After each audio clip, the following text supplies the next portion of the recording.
So life became suffering after Adam and Eve was expelled from the Garden of Eden.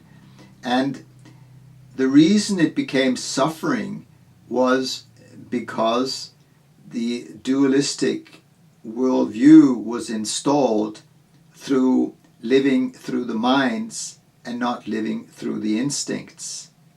It gave us freedom, the freedom of choice. But at the same time, as you get freedom of choice, it also creates anxiety and fear, because you can always do mistakes. You can always choose wrong, right? And so this is with this dualistic approach, the main problem is that it creates a feeling of lack, that I feel separated and I feel that I lack something all the time. I feel empty. And therefore, I chase experiences, I chase confirmation of myself all the time. I try to have a good time, because I'm alienated from my own being, and I don't appreciate, or I haven't investigated what true happiness and true satisfaction really is. So I seek satisfaction through enjoyment of objects, and I try to avoid pain to have kind of negative experiences. So my life is driven by desires. And that was the Buddha was very concerned about the human suffering, and that was his main quest, in saying, what is the cause of suffering? And the short answer after Buddha's enlightenment was that the cause of suffering is desires. But you have to go deeper and ask, what is the cause of desires? And the cause of desires is dualism, is the sense of separation. It's the sense of feeling unfulfilled, of always something missing. I don't have contentment. I only can seek satisfaction. And so the problem with satisfaction, there's a big problem with satisfaction. Well, the thing is that satisfaction is nice, and I become genuinely happy when I get satisfied. When I get what I want, I get happy. But the problem with satisfaction is that it never lasts, because satisfaction exists in time and space. So it's like a piece of music. There is a nice part of the music, but then when the satisfaction wears off, then there becomes longing after experiencing it one more time. And the stronger this longing becomes, it's pain. It's painful.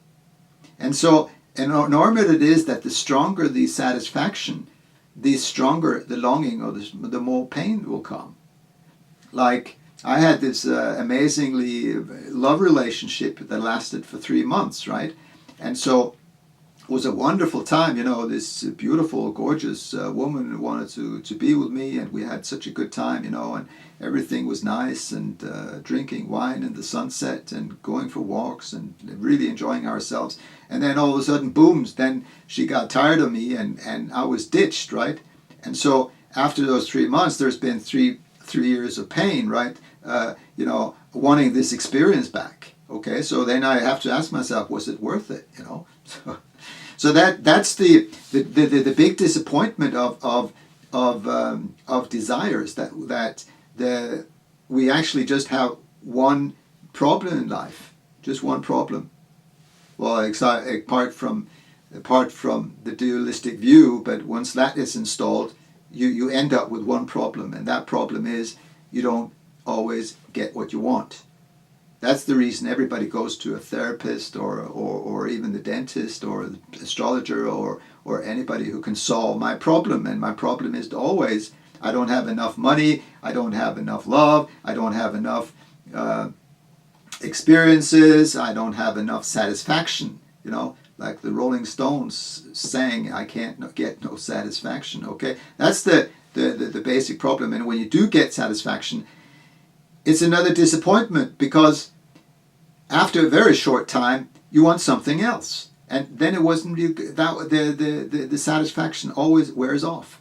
And so what is much better is to seek contentment, that contentment that is always there, which is actually attainable, which is the goal we're really searching for. We're not looking for satisfaction, we're looking for contentment.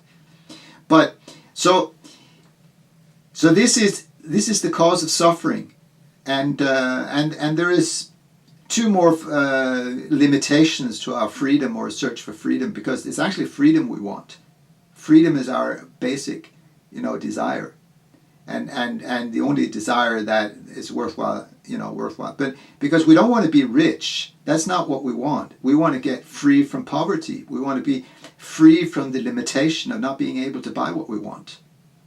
And we don't want love because we just want to be limited. We don't want to be free from the limitation of not being loved, or being lonely and being isolated, and whatever, But our basic need is to search for security and for freedom and so on. Okay, but anyway, but apart from the main basic problem, I cannot always get what I want. There's also a limitation that I'm going to die, that the body's going to die one day. That's a limitation. And another limitation is ignorance, in the sense that it's frustrating to live a life we do not understand. We're curious, We're curious if something goes on. We run to the window to see what is happening. That's really the amazing thing about humans. That we're curious. It's a really fantastic asset, because otherwise we'll just be lazy and just not going to get anywhere. We're extremely curious and extremely creative because of our curiosity. But our curiosity is an attempt to overcome the limitation of not knowing, and because also knowing applies to giving us security, which is our basic need. So these three things are limiting our freedom: the concept that I'm going to die, that the body is going to die, and that I cannot always get what I want, and that I live my life I do not understand. So this is suffering, and the basic cause of suffering is my feeling of alienation, or my feeling of emptiness, because of the dualistic view of myself. And so the whole quest of solving the problem of suffering is the spiritual quest. That is what spirituality is all about. And so when Buddha, through his four noble truths, the first noble truth is the actuality of suffering, and the next one is the cause of suffering, and the last one is that there is a way.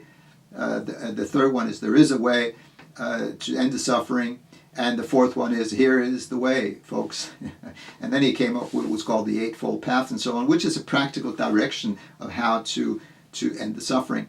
Buddhism doesn't have monopoly on this. There is several recipes, but basically it's the same recipe in different variations. And the first one is to get rid of your ignorance. Ignorance is what is liberating.